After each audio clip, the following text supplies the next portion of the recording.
The Asia Cup is a prestigious cricket tournament held in the Asian continent.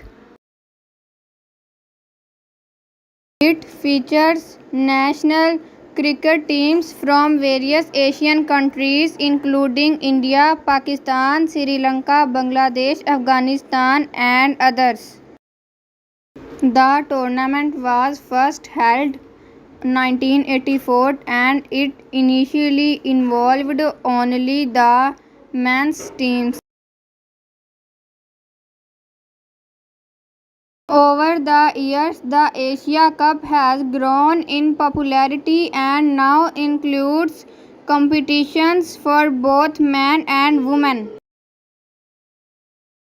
Cricket fans eagerly anticipate this event as it showcases high quality cricket and intense rivalries.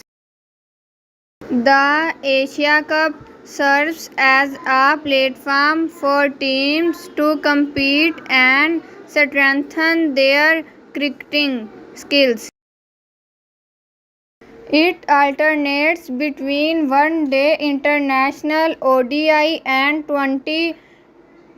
T20 formats, providing variety to the fans. The tournament promotes unity and sportsmanship among the participating nations.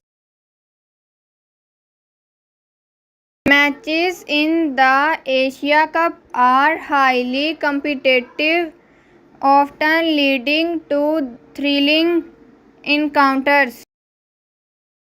Winning the Asia Cup is a significant achievement for any cricket team in Asia and it fosters a sense of national pride.